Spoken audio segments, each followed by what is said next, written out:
এই পৃথিবীতে বিড়ি আর সিগারেটই একমাত্র খানা যেটা টয়লেটে ঢুকে খাওয়া যায়, তাই না? পৃথিবীতে সিগারেট আর বিড়ি একমাত্র খাবার। রাগ করবেন না, যারা খান রাগ করেন না, আবার একটু কমন সেন্সটা কাজে লাগানোর জন্য, চিন্তার জন্য বলতেছি। এটাই পৃথিবীর একমাত্র খাবার যেই খাবারের গায়ে এই খাবারের বদনাম লেখা থাকে, স্মোকিং কজেস ক্যান্সার, ধূমপান কর্কট রোগের কারণ, ধূমপান স্বাস্থ্যের পক্ষে ক্ষতিকারক লেখা থাকে না?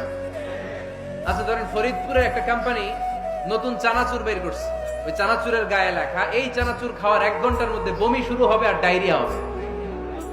খাবেন? কি কইবেন? তুই খা। দোকানদারে কি কইবেন?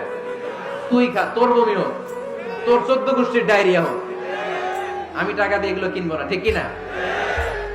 কারণ এই প্রোডাক্টের গায়ে এই প্রোডাক্টের বদনাম লেখা, এটা আমরা কিনবো কেন?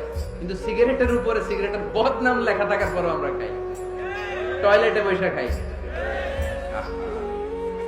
এটার মধ্যে একটা পয়জন আছে, এটাকে বলে স্লো পয়জন, নিকোটিন। এটা আপনার লাং ফুসফুসকে শেষ করে দিবে, স্লো পয়জন।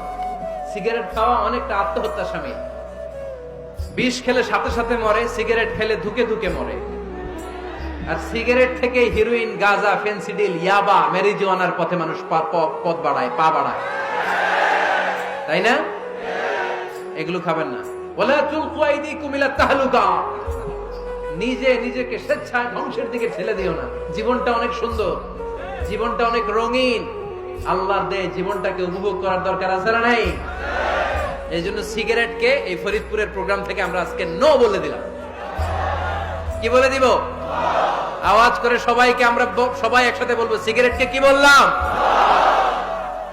মনে থাকবে? মাহফিলের প্যান্ডেল থেকে বাইর হয়ে আবার ইয়েস,